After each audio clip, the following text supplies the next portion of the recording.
నమస్తే, welcome to special drive. అగ్రరాజ్యం అమెరికాలోని అక్రమ వలసదారులకు పెద్ద చిక్కొచ్చి పడింది. ట్రంప్ సర్కార్ మరోసారి షాక్ ఇచ్చింది. తీవ్ర హెచ్చరికలు జారీ చేసింది. 30 రోజుల్లో దేశం విడిచి వెళ్లాలని అల్టిమేటం ఇచ్చింది. లేదంటే భారీ జరిమానాలు, జైలు శిక్షలు తప్పవని స్పష్టం చేసింది. బలవంతంగా స్వదేశానికి సాగనంపుతామని పేర్కొంది. అక్రమ విదేశీయులకు హెచ్చరిక అంటూ హోంల్యాండ్ సెక్యూరిటీ విభాగం ఎక్స్లో ఒక ప్రకటనను కూడా పోస్ట్ చేసింది.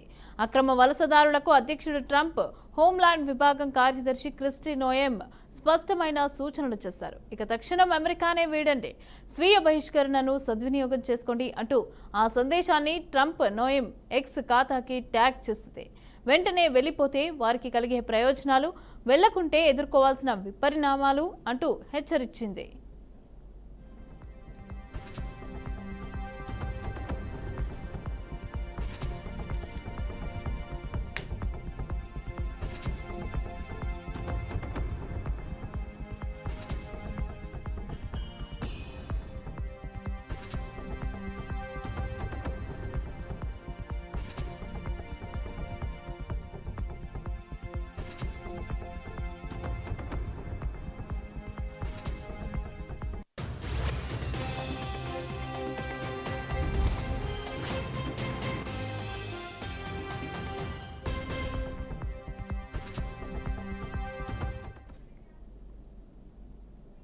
ఇమిగ్రేషన్స్, కస్టమ్స్ ఎన్ఫోర్స్మెంట్ బలవంతంగా పంపడం కంటే స్వీయ బహిష్కరణ అత్యంత ఉత్తమ మార్గం. సొంత ఖర్చులతో ఎంచక్కా విమానం ఎక్కి వెళ్ళిపోండి. అప్పుడు మీపై ఎలాంటి నేరాభియోగాలు ఉండవు, నేర చరిత్ర నమోదు కాదు. ఇన్నాళ్ళు మీరు సక్రమంగా సంపాదించిన సొమ్మును వెంట తీసుకెళ్లొచ్చు. మున్ముందు చట్టబద్ధంగా అమెరికాకు తిరిగొచ్చే అవకాశాలు కూడా ఉంటాయి. విమానం టికెట్లు కొనుక్కునే స్తోమత కూడా లేకుంటే మేమే రాయితీ పైన ఇప్పిస్తాం అంటూ స్వీయ బహిష్కరణ గురించి ప్రభుత్వం వెల్లడించింది. అమెరికాలోనే ఉంటే ఎలాంటి పరిస్థితులుంటాయో కూడా ప్రభుత్వం వెల్లడించింది.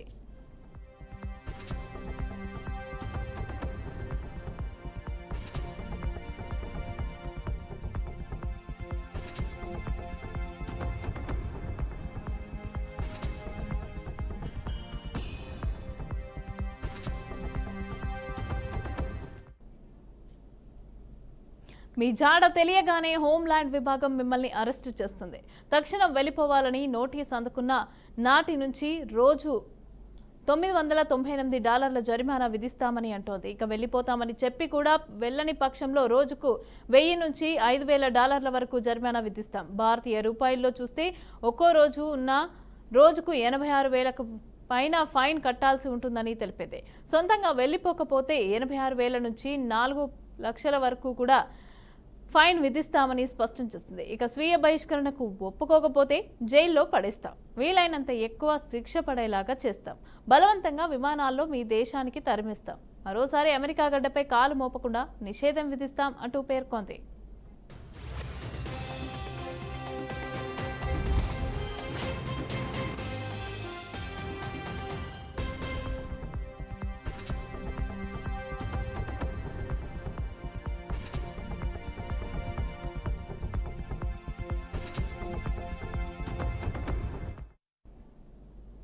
చిన్నపాటి ట్రాఫిక్ ఉల్లంఘన, విదేశీ డ్రైవింగ్ లైసెన్స్, గృహహింస తదితర కేసులను బయటకు తీసి విదేశీ విద్యార్థులను ఇప్పటికే అమెరికా నుంచి తిప్పి పంపేస్తూ ఉండటం తెలిసిందే.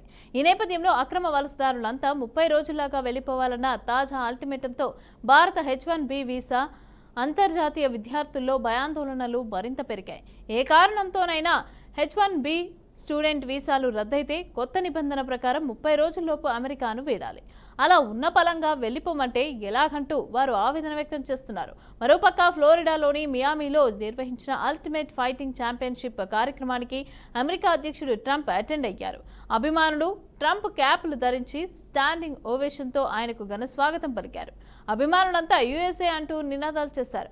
మేక్ అమెరికా గ్రేట్ అమెరికా స్లోగన్తో ఉన్న టోపీలు ధరించారు.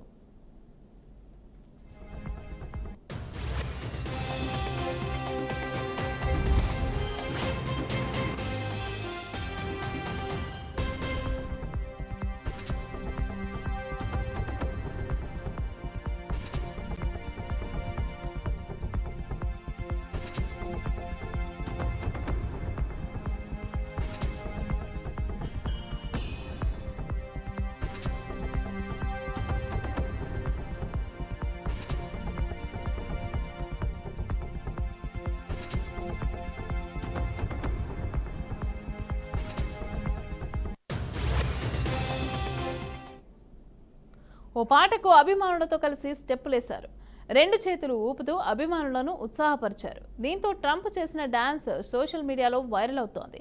ఈ ప్రోగ్రాంకు Elon Musk, Robert F Kennedy junior, Kash Patel, అదేవిధంగా Marco Rubio, Tulsi Gabbard, Trump మనవరాలు కాయ్ ట్రంప్ తదితరులు హాజరయ్యారు. కాగా ట్రంప్కు గతంలో వరల్డ్ రెజ్లింగ్ ఫెడరేషన్లో భాగస్వామ్యం ఉండేది. మరి ఈ 30 రోజుల్లో ఇంగ్లీష్ నేర్చుకోవడం ఎలా అన్నట్టు 30 రోజుల్లో ఆంగ్ల రాజ్యం అమెరికా నుంచి ఎలా వెళ్లేది అనేది అక్రమ వలసదారులకు తలనొప్పిగా మారింది.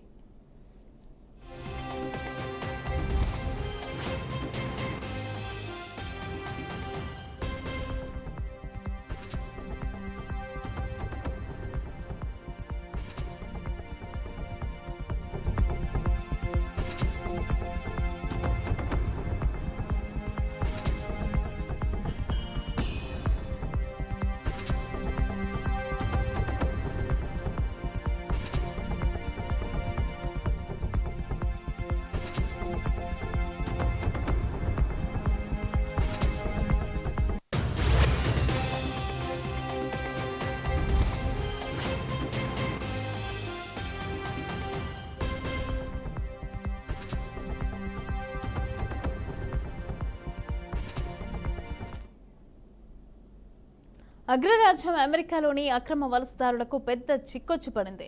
ట్రంప్ సర్కార్ మరోసారి షాక్ ఇచ్చింది. ఇక తీవ్ర హెచ్చరికలు జారీ చేసింది. 30 రోజుల్లో దేశం విడిచి వెళ్లాలని అల్టిమేటం ఇచ్చింది. లేదంటే భారీ జరిమానాలు, జైలు శిక్షలు తప్పవని స్పష్టం చేసింది. బలవంతంగా స్వదేశానికి సాగనంపుతామని పేర్కొంది. అక్రమ విదేశీయులకు హెచ్చరిక అంటూ హోంల్యాండ్ సెక్యూరిటీ విభాగం ఎక్స్లో ఒక ప్రకటనను కూడా పోస్ట్ చేసింది. అక్రమ వలసదారులకు అధ్యక్షుడు ట్రంప్ హోంల్యాండ్ విభాగం కార్యదర్శి క్రిస్టీ నోయెమ్ స్పష్టమైన సూచనలు చేశారు.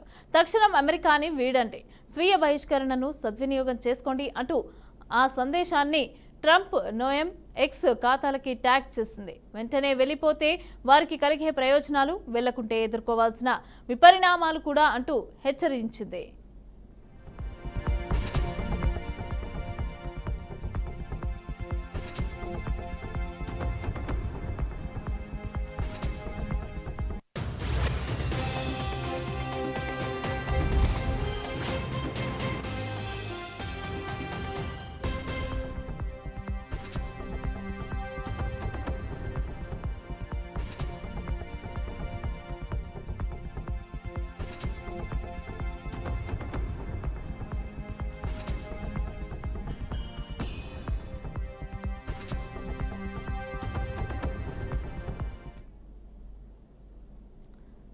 ఇక అగ్రరాజ్యం అమెరికాలోని అక్రమ వలసదారులకైతే పెద్ద చిక్కే వచ్చి పడిందని అనుకోవచ్చు. ఇక ట్రంప్ సర్కార్ మరోసారి షాక్ ఇచ్చింది. ఇక తీవ్ర హెచ్చరికలు జారీ చేసినట్టుగా తెలుస్తోంది. 30 రోజుల్లో అగ్రరాజ్యమైనటువంటి అమెరికాను విడిచి వెళ్లాలి అంటూ కూడా ఒక అల్టిమేటం అయితే జారీ చేసింది. లేదంటే భారీ జరిమానాలు, జైలు శిక్షలు ఇవన్నీ కూడా తప్పవు అంటూ కూడా స్పష్టం చేస్తుంది. అయితే దీనికి సంబంధించి మరి ఏ విధంగా ఉండబోతోంది అని చెప్పి మనతో పాటు మాట్లాడడానికి తాటికాయల జయరాం గారు అనలిస్ట్ సిద్ధంగా ఉన్నారు. నమస్తే అండి. నమస్తే అండి. నమస్తే. సో చెప్పండి, ఏ విధంగా చూడొచ్చు అంటారు? ట్రంప్ మళ్ళీ ఒక అల్టిమేటం అయితే జారీ చేశారు. అంటే విదేశీయులంతా కూడా వెళ్ళిపోవాలి, అక్రమ విదేశీయులకు హెచ్చరిక అంటూ కూడా, ఒకవేళ వెళ్ళిపోని పక్షంలో వాళ్లకు రోజుకి ఇంత జరిమానా కట్టాల్సిందే అంటూ కూడా ఒక అల్టిమేటం అయితే ఇవ్వడం జరిగింది. ఏ విధంగా చూడొచ్చు ఇది? అంటే ట్రంప్ గెలిచే విధానమే దాన్ని టార్గెట్ పెట్టుకుంది. ఎందుకంటే అమెరికన్స్కే ప్రయారిటీ ఉండాలి. అమెరికా అన్ఎంప్లాయ్మెంట్ ఫేస్ చేస్తున్నది. అమెరికన్స్ చాలా ఇబ్బందుల్లో ఉన్నారు. సో గ్రేట్ అమెరికా అనుగా మనం తీర్చిదిద్దుకోవాలి. అమెరికన్స్ అన్నిట్లో ముందుండాలి. అమెరికా లోపల అన్ఎంప్లాయ్మెంట్, నిరుద్యోగ సమస్య పెరిగిపోతుంది. కాబట్టి మనము దీన్ని దృష్టిలో పెట్టుకొని పనిచేయాలంటే అమెరికన్స్ మొత్తము దాన్ని ఆ స్లోగన్కి అనుగుణంగానే పనిచేసి దాన్ని నమ్మి సో ఓటేసి ట్రంప్ని గెలిపించారు. సో ట్రంప్ నిర్ణయం లోపల దీన్ని వాళ్ళు కోరుకున్నారు. ఈ ఇతర దేశస్తులు ఎక్కువ ప్రయారిటీ ఇస్తున్నాము, మన ఉద్యోగాలన్నీ ఇతర దేశస్తులు తీసుకున్నారు, ఇక్కడ అమెరికన్స్గా పుట్టిన మనకు ఈరోజు అన్ఎంప్లాయ్మెంట్గా మిగులుతున్నాం అనేది ట్రంప్ వాదనను వాళ్ళు సమర్థించి గెలిపించారు. ఇదొక అంశం. రెండొక అంశం ఏంటంటే, ట్రంప్ మొన్న తీసుకున్న నిర్ణయం ఏదైతే ట్యాక్సెస్ విధానం ఏదైతే ఉందో, ట్యాక్సెస్ విధానాన్ని లోకల్గా ఉండే అమెరికన్స్గా ఉండే వ్యక్తులు కూడా దాన్ని వ్యతిరేకించారు. సో అక్కడ అమెరికన్లో ఏం లేదు. అంటే అమెరికా పౌరులు అందరిలాగా లేరు.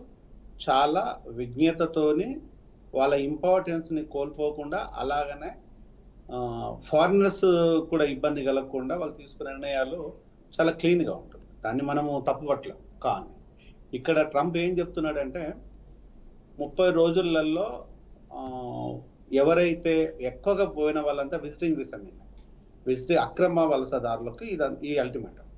విజిటింగ్ వీసా మీద వెళ్ళేసి అక్కడ పనులు చేసుకొని ఆ విజిటింగ్ వీసా మ్యాక్సిమం 6 months ఉంటుంది, కొంతమందికి 3 months 4 months అట్లా పోయిన తర్వాత మళ్ళీ ఒక రోజు ఏం చేస్తారంటే పక్క దేశానికి వెళ్తారు, దగ్గరలో ఉన్న కెనడాకి కానీ లేకపోతే ఇంకొక దేశానికి కానీ వెళ్ళేసి 1 రోజు 2 రోజులు అక్కడ ఉన్నట్టు అవుతే అక్కడ స్టాంప్ అయిన తర్వాత తిరిగి మళ్ళీ విజిటింగ్ వీసా మీద తిరిగి అమెరికాకి వస్తూ ఉంటారు.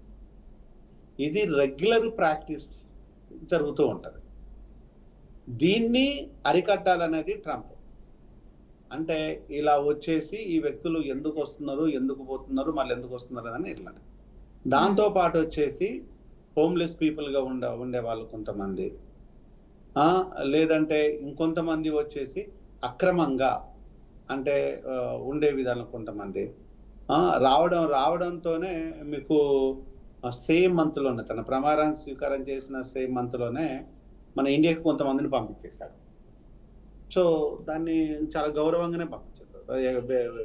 ఎక్కడో అక్కడ వెతికిన్లో పట్టుకున్నారు, తీసుకుని పంపించాను.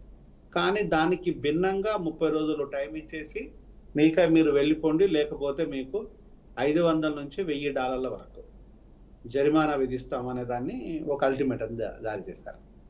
దీన్ని మనము అంటే ఆ దేశానికి 1000 నుంచి 5000 వరకు డాలర్లు జరిమానాని ప్రకటించారు. అంటే ఇది ఇక్కడ వరకు కూడా ఎలాంటి ఇబ్బందులు లేవు. ఎందుకంటే ఆ దేశ భద్రత కావచ్చు, ఆ దేశ పౌరుల క్షేమం కావచ్చు, సంక్షేమం కావచ్చు, వాళ్ళ ఉద్యోగాలు కాపాడుకునే విషయంలో తప్పలేదు. కానీ ఇక్కడ ఇంకొన్ని తీసుకునే నిర్ణయాలు ఏవైతే ఉన్నాయో అవి కొంచెం ప్రశ్నించే విధంగా ఉంటాయి. ఒకటి వచ్చేసి స్పీడ్గా పోవటం కానీ, స్పీడ్ లిమిట్ కానీ, లేకపోతే క్రాస్ చేయటం కానీ, ఇంకొంచెము మన రోడ్ ట్రాన్స్పోర్ట్ యాక్ట్ని వైలేట్ చేయటం కానీ, లేకపోతే ఇంకా ఫైన్స్ పడటం కానీ, డ్రైవింగ్ లైసెన్స్లో కానీ, ఇలా చిన్న చిన్న వాటిలో కూడా ఫైన్ చేసి వాళ్ళని కరెక్షన్ చేసుకుంటూ కరెక్షన్ అలాంటి వాటిలో కూడా వాళ్ళను మొత్తం వీసాలు ఇచ్చి వీసాలను క్యాన్సిల్ చేసి వాళ్ళ దేశాలకు పంపించటం. ఇది అంటే అన్నీ గమనిస్తుంటారు ప్రజలు ట్రంప్ తీసుకున్న నిర్ణయాలను మంచిగా చూస్తారు, చెడును చెడుగా చూస్తారు. అంటే ఇప్పుడు మొన్న తీసుకున్న నిర్ణయం ఏదైతే తను బెడ్స్ కొట్టిందో ఆ బెడ్స్ కొట్టిన తర్వాత నెక్స్ట్ తీసుకునే నిర్ణయము ఇలానే ఉంటుంది అనేది కొంత ఎక్స్పెక్ట్ చేశాం. మళ్ళీ ట్రంప్ ఇంకో రకమైన నిర్ణయం తీసుకుంటాడు, ఇక్కడ నుంచి ఫారినర్స్ పంపించేదానికి ఇంకో ప్రోగ్రామ్ ఇస్తున్నాడు. దీంతో పాటు రానున్న రోజుల్లో కూడా ఇంకా కఠినతరం చేస్తారు, ఇంకా వైలేట్ చేసిన వ్యక్తులను జైల్లో పంపిస్తుంటారు, ఇవన్నీ చేస్తుంటారు. అంటే దీంట్లోపల ఆలోచించాల్సింది ఏంటంటే అమెరికన్స్ యూత్ కు కనుక బెనిఫిట్ జరిగే అంశాల లోపల వాళ్ళు పెద్దగా మాట్లాడకపోవచ్చు, కానీ అమెరికా ఇక్కడ ఫారినర్స్ మరీ హింసించే విధంగా ఉంటే అమెరికన్స్ ఏం సైలెంట్ కూర్చోరు. ఈ విషయం ట్రంప్ కూడా తెలుసు. ఇతరులను హింసించే విధానాలను అలాగని చెప్పేసి మన కంట్రీ కావచ్చు, ఇతర ఫారినర్స్ ఎవరు కూడా ఇట్లా అక్రమంగా ఉండి అక్కడ ఉండే ఉద్యోగాలను క్యాప్చర్ చేసి వాళ్ళకి ఇబ్బందికరంగా ఉన్నా కూడా వాళ్ళు కూడా భరించరు. మనం కూడా అది సరైన విధానం కాదనే విధాన్ని మనం అర్థం చేసుకోవాలి. పోయిన వాళ్ళు వాళ్ళ పనులు వాళ్ళు చూసుకొని వెంటనే తిరిగి వస్తే రెస్పెక్ట్గా ఉంటుంది. లేదు అనుకుంటే లీగల్ తీసుకునే చర్యలకు ఎవరైతే ఉంటారో వాళ్ళు డెఫినెట్గా బాధ్యత వహించాల్సిందే. అదేవిధంగా చూసుకుంటే ఇప్పుడు విదేశాల్లో ఉన్న అంటే ఇప్పుడు మన ఇండియా నుంచి కావచ్చు, వేరే దేశాల నుంచి కావచ్చు, ఉన్న వాళ్ళందరి పరిస్థితి ఏంటి? మరి వాళ్ళు ఏ విధంగా రియాక్ట్ అవుతారు? ఈ 30 రోజుల్లో వెళ్ళిపోవాలి అని అంటే మరి వాళ్ళు యాక్సెప్ట్ చేస్తారా? కొంతమంది అక్కడ సెటిల్ అయిన వాళ్ళు ఉన్నారు, ఫ్యామిలీలతో ఉన్న వాళ్ళు ఉన్నారు. సో ఏ విధంగా చూడొచ్చు అంటారు? మరి ఏం జరగబోతుంది? అక్రమంగా వెళ్ళి సెటిల్ అయ్యే వాళ్ళు ఉండరండి. అక్రమంగా వెళ్ళి ఫ్యామిలీతో సెటిల్ అవ్వడం అనేది ఉండదు. కాకపోతే హస్బెండ్ ఉండి వైఫ్ అక్రమంగా ఉంటే డెఫినెట్ గా హస్బెండ్ అక్కడ ఉంటాడు, వైఫ్ రావాలి, దాన్ని సక్రమంగా చేసుకోవాలి, వెళ్ళాలి. ఓకే. లేదు వైఫ్ ఉండి హస్బెండ్ కనుక వెళ్ళినట్టు అయితే మొన్న నాకు తెలిసిన మాకు సంబంధించిన ఒక ఫ్యామిలీ వైఫ్ అక్కడ చదువుకుంటూ ఉంది. ఆ చదువుకుంటుంటే విజిటింగ్ వీసా మీద హస్బెండ్ పోయాడు. ఆ విత్ అండ్ డ్యూరేషన్ జస్ట్ పోయి కూడా ఒక 10-15 డేస్ అవుతుంది. హ్మ్. ఆ విజిటింగ్ టైం దాటిపోక ముందు గడువు లోపు వచ్చినట్టు అయితే ప్రాబ్లం లేదు. ఇక్కడ వాళ్ళకి ఎలాంటి ప్రాబ్లమ్స్ లేవు. హ్మ్. అక్కడ అక్రమంగా నివసిస్తూ అక్కడ ఉద్యోగాలు చేసే వాళ్ళ మీద ఇప్పుడు ట్రంప్ అల్టిమేటం జారీ చేశాడు. ఓకే. ఇక్కడ పోయి విజిటింగ్ వీసా మీద ఉండే వాళ్ళ మీద కాదు. విజిటింగ్ వీసా మీద ఉండే వాళ్ళకు బయట తిరిగే హక్కు కానీ, బయట చూసే కానీ, డ్రైవింగ్ చేసే హక్కు కానీ, ఇట్లాంటి కొన్ని నియమ నిబంధనలు ఉన్నాయి. దాన్ని అనుసరించి ఉండే వాళ్ళకి ప్రాబ్లం లేదు. అక్కడ ఉద్యోగాలు చేయకూడదు, అక్కడ ఎలాంటి పార్ట్ టైం వర్క్ చేయకూడదు. ఇలాంటి వాళ్ళకు డెఫినెట్గా దాన్ని ఉంటాయి. దాన్ని అనుసరించి ఉండే వాళ్ళకు ప్రాబ్లం లేదు. అక్కడ విజిటింగ్ వీసా మీద వెళ్ళేసి అక్కడ ఉద్యోగాలు చేస్తూ దాన్ని మళ్ళీ ఎక్స్టెండ్ చేయించుకొని రికరెంట్ ఎక్స్టెన్షన్ చేయించుకొని అక్కడే ఉండి అక్కడ సెటిల్ అయిపోవాలనే ఆలోచనతోని అక్రమంగా నివసించే వాళ్ళ మీద ఈ అల్టిమేటం. దాన్ని మనం చాలా స్పష్టంగా అక్రమంగా ఆ దేశంలో నివసించే వాళ్ళ మీద తను అల్టిమేటం జారీ చేసిండు కాబట్టి దాన్ని మనం తప్పు పట్టలేము. సో విద్యార్థుల మీద ఏదైతే వీసాలను క్యాన్సిల్ చేసి డ్రైవింగ్ లో కానీ ఇంకా ఇతర కార్యక్రమాలు కానీ పోలీస్ కేసులు కానీ ఎట్లాంటి ఏదన్నా ఉంటే వాళ్ళ లైఫ్ ను కొలాప్స్ చేయడం మాత్రం దాన్ని ఎవరము కూడా దాన్ని యాక్సెప్ట్ చేయము. విద్యార్థులకు సంబంధించిన అంశాల లోపల వాళ్ళకు ఫైన్ వేసేసి వార్నింగ్ ఇచ్చేసి దాంట్లో కొంత వెసులుబాటు ఇచ్చేసి వాళ్ళని చదువుకొనిస్తే తప్పులేదు. కానీ ఇదే ఛాన్స్ అని కూడా వాళ్ళని కూడా పంపిస్తున్నారు కదా, అది మాత్రం కరెక్ట్ విధానం కాదు అన్నదాన్ని మాత్రం మనం చెప్పవచ్చుకున్నాం. రైట్. అదేవిధంగా మొన్ననే మనం చూసుకుంటే గో బ్యాక్ ట్రంప్ అనుకుంటా కూడా ప్లకార్డులు పట్టుకొని అంతా కూడా బయటకు వచ్చి ధర్నాలు ర్యాలీలు చేయడం జరిగింది. అంటే మరి ఇప్పుడు ఈ నిర్ణయం వల్ల మరి ఏమైనా ఎఫెక్ట్ పడే అవకాశం ఉందంటారా? మళ్ళీ ఇలాంటివి ఏమైనా జరిగే అవకాశం ఉందంటారా?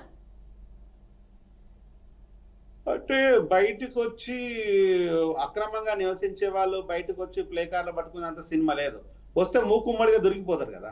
ఎస్, మూకుమ్మడిగా దొరికిపోతుంది కాబట్టి ఇప్పుడు ప్లే కార్లు పట్టుకొని వచ్చేసి మేము అక్రమంగా నివసిస్తున్నాము, మాకు సక్రమంగా నివసించుకోవడానికి ఛాన్స్ ఇవ్వండి అని చెప్పి అంత సినిమా లేదు. అంటే ఈ వీళ్ళని కాదు, అంటే అక్కడ ఇంతకుముందుకు మనం చూసుకుంటే అక్కడ అమెరికన్స్ కూడా బయటకు వచ్చి గో బ్యాక్ ట్రంప్ అనుకుంటూ కూడా నినాదాలు చేయడం జరిగింది. ఆ విధంగా ఏమైనా జరిగే అవకాశాలు ఉంటాయా? అల్లర్లు మొన్నటి విషయం మొన్న ఏం జరిగింది అంటే ట్యాక్స్ ఏదైతే ఉందో మీరెంత ట్యాక్స్ విధిస్తున్నామో, మీరెంత ట్యాక్స్ అయితే అమెరికాకు విధిస్తారో అమెరికా కూడా అంతే ట్యాక్స్ విధిస్తుంది అని నిర్ణయం తీసుకున్నప్పుడు దగ్గరగా 120 దేశాలు అమెరికాకు అగనెస్ట్ గా మీటింగ్ లండన్ లో కాల్ఫర్ చేసుకొని అక్కడ చేసిన తర్వాత దాని సారాంశం ఏంటి అంటే ఇది చేసినప్పుడు విరుద్ధంగా ఉంటుంది, అగ్రరాజ్యము అహంకారపూరితంగా బిహేవ్ చేస్తుంది, అలాంటి అహంకారాన్ని మనము దాన్ని ముందునే తుడిచివేయాలనే దాన్ని ఇంకొక ఆర్గనైజేషన్ ఫామ్ చేసుకున్న క్రమం లోపల అమెరికా తగ్గేసి అన్ని దేశాలకు వెసులుబాటు ఇచ్చేసి ఓన్లీ చైనాకు మాత్రమే మీరెంత ట్యాక్స్ విధిస్తారో అంత ట్యాక్స్ మేము విధిస్తాం అనే దాన్ని ఉంది. అంటే ఇక్కడ సింగిల్ కంట్రీ కాబట్టి మిగతా కంట్రీస్ పెద్దగా దీనిపైన ఎలాంటి ఉండదు. ఎందుకంటే చైనా కూడా విపరీతమైన ట్యాక్సులు చేస్తుంది. చైనా కూడా ఇప్పుడు ఏం కోరుకుంటుందంటే అగ్రరాజ్యంగా తను కూడా వెలుగొందాలి అనే ఉద్దేశంతో తను కూడా భయంకరమైన ట్యాక్సులు చార్జ్ చేస్తుందనే విషయము అందరికి తెలిసిన విషయమే. ఈరోజు చైనీస్ ప్రోడక్ట్స్ ఏవైతే ఉన్నాయో అది ప్రపంచ దేశం లోపల అన్ని దేశాలకు విస్తరించింది. విస్తరించడంలో తప్పు లేదు, కానీ చైనా కూడా విపరీతమైన ట్యాక్సెస్ వేసే ధోరణిలో ఉంది. ఇప్పుడు చైనా కూడా అగ్రరాజ్యాన్ని బీట్ చేయాలనే ధోరణితోనే ప్రవర్తిస్తుంది. కాబట్టి ఇక్కడ చైనాకు అమెరికాకు మధ్యలో ఉన్న వార్ లాగా ఉన్నదాన్ని మిగతా కంట్రీస్ దాన్ని ఉండదు. ఎందుకంటే ఒంటరిగా ఒక కంట్రీ విషయంలోనే మేము ఉన్నాము, మిగతా కంట్రీస్ విషయం లోపల 3 నెలల వరకు వెసులుబాటు ఇస్తాము, 3 నెలల తర్వాత మళ్ళీ నిర్ణయం తీసుకుంటాం అనేది ట్రంప్ ప్రభుత్వం ప్రకటించింది. అంటే ఇందులో ఒంటరిగా ఏదైతే ఉందో ఒంటరిగా దేశాలు దాన్ని టార్గెట్ చేసింది. అమెరికాకి ఏంటంటే చైనాను అగ్రరాజ్యంగా ఎదగనియొద్దు అనేది అప్పుడు అమెరికాకు ఉన్న టార్గెట్ చైనా మీద విజృంభిస్తుంది. దాన్ని మిగతా కంట్రీస్ కూడా దాన్ని పెద్దగా పట్టించుకో. సరే చర్చల్లోకి వస్తే చేస్తే ఏమైనా వచ్చినా కూడా పెద్దగా ఏం పట్టించుకోలేదు కూడా. ఇక్కడ జరిగిన విషయం ఏంటంటే ఆ విషయం లోపల లోకల్గా ఉండే అమెరికన్స్ కూడా ప్లే కార్డులు పట్టుకొని లక్షలాది మంది రోడ్ల మీదకి వచ్చేసి ట్రంప్కు వ్యతిరేకం ఓటు వేసిన వాళ్ళే వ్యతిరేకంగా సో నిలబడ్డారు. ఎందుకు అంటే అక్కడ ప్రజల మీద కూడా విపరీతమైన ట్యాక్స్ భారం పడుతుంది కాబట్టి. అంటే అమెరికా ఏదైతే ట్యాక్స్ విధిస్తుందో, సపోజ్ ఫర్ ఎగ్జాంపుల్ మీకు ఆంధ్ర నుంచి మనకు ప్రాన్స్ ఏవైతే ఉన్నాయో, రొయ్యలు ప్రాన్స్ ఏవైతే ఉన్నాయో, ప్రాన్స్ అమెరికాకు ఎక్స్పోర్ట్ చేసే క్రమం లోపల ట్యాక్స్ విధిస్తారు. ఆ ట్యాక్స్ మనం విధించే ట్యాక్స్ ఎక్కువనే. సో అదే ట్యాక్స్ ఇప్పుడు దానిపైన వాళ్ళకు ఉందంటే కొంత వెసులుబాటు ఉంది. సో ఇక్కడ మనం కీలకంగా టార్గెట్ చేసింది దీన్ని అమెరికాకు ఇక్కడ ఈస్ట్ వెస్ట్ గోదావరి నుంచి ప్రాన్స్ పంపిస్తున్నాం కాబట్టి ఉంది. ఇలా మన దగ్గర నుంచి మ్యాంగోస్ కానీ, ప్రాన్స్, వెజిటేబుల్స్, బీఫ్ ఇలా కొంత పోర్క్, బీఫ్ ఇలాంటి నాన్ వెజ్ ఐటమ్స్ ఏవైతే ఉన్నాయో కొన్ని మనము స్పష్టంగా పంపిస్తున్నాం. దానికి భారత ప్రభుత్వము క్లియర్గా మనకు ఆ చాయిస్ అంటే భారత ప్రభుత్వమే పంపించేది, భారత ప్రభుత్వం ద్వారా మనం పంపిస్తున్నాం. అంటే ఇక్కడ బీఫ్ పంపిస్తున్నాము అంటున్నాం అంటే 100% బీఫ్ పంపిస్తున్నాం మనం. ఇక్కడ అంటే రాజకీయ నాయకుల మాట్లాడే విధానం వేరు. సో ఇక్కడ మార్కెటింగ్ చేసేసి బిజినెస్ చేసే విధానం వేరు. ఈరోజు మనకు లోకల్గా భారతదేశంలో కొన్ని వర్గాలు, కొంతమంది ప్రజలు బీఫ్ తింటారు, వాళ్ళ మీద ఆంక్షలు ఉన్నాయి. కానీ ఇక్కడ అది మరి కట్ చేసి ఎక్స్పోర్ట్ చేసే దాని మీద ఆంక్షలు మరి మనకి ఏమైనాయి అంటే ఇక్కడ మనకు దానిపైన కూడా ఆ సంబంధిత ప్రజలు చాలా సందర్భాలు అడిగారు. అంటే ఈరోజు అంటే మన దానిది కూడా దీంట్లో ఇంక్లూడ్ అవుతుంది, అంటే మనకు కూడా ఇది వర్తిస్తుంది అనే దాని మీద ఇక్కడ 3 monthsలో మనం ఉన్నాము. 3 months తర్వాత మళ్ళీ ఎలా నిర్ణయాలుంటో తెలియదు. కానీ ఏదైతే ట్రంప్ అక్రమ వలసదారుల మీద తీసుకున్న విధానం ఏదైతే ఉన్నదో అది మనం ప్రశ్నించలేదు.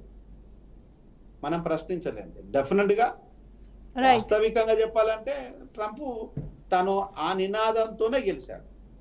మా ఉద్యోగాలు మేమే చేసుకుంటాం అనే దాని మీద గెలిచిండు కాబట్టి దాన్ని అమెరికన్లు పెద్దగా అపోజ్ చేస్తుందని మాత్రమే అనుకోవటం లేదండి. రైట్, థ్యాంక్ యూ అండి, thanks for the joining. So చూసాం కదా, అగ్రరాజ్యం అమెరికాలో అక్రమ వలసదారులకైతే పెద్ద చిక్కొచ్చి పడిందనే అనుకోవచ్చు. ఎందుకంటే ట్రంప్ సర్కార్ మరోసారి కూడా ఒక షాక్ అయితే ఇచ్చింది, హెచ్చరికలు జారీ చేసింది, అల్టిమేటం కూడా జారీ చేసింది. ఇక 30 రోజుల్లో దేశం విడిచి వెళ్ళాలి అని ఒక అల్టిమేటాన్ని అయితే ఇచ్చింది. లేదంటే భారీ జరిమానాలు, జైలు శిక్షలు ఇవన్నీ కూడా తప్పవు అని స్పష్టం చేసింది. ఇక బలవంతంగా స్వదేశానికి సాగనంపుతాం అని కూడా పేర్కొంది. అయితే అక్రమ విదేశీయులకు హెచ్చరిక అంటూ హోంల్యాండ్ సెక్యూరిటీ విభాగం ఎక్స్లో అయితే ఒక ప్రకటనను కూడా పోస్ట్ చేసింది. అయితే దీనికి ట్రంప్ అధ్యక్షుడు, అదేవిధంగా హోంల్యాండ్ విభాగం కార్యదర్శికి సంబంధించి క్రిస్టీ నోయే ఆయనకు సంబంధించి సూచనలు అయితే చేశారు. అయితే మరి ఏం జరగబోతోంది నెక్స్ట్, మరి అక్కడ ఇలాంటి చర్యలు తీసుకోవడం వల్ల మరి ఏ విధంగా ఉండబోతోంది ఏంటి అనేది మనం చూడాల్సిందే. సో ఇది ఇవాల్టి స్పెషల్ రా, చూస్తూనే ఉండండి BRK న్యూస్.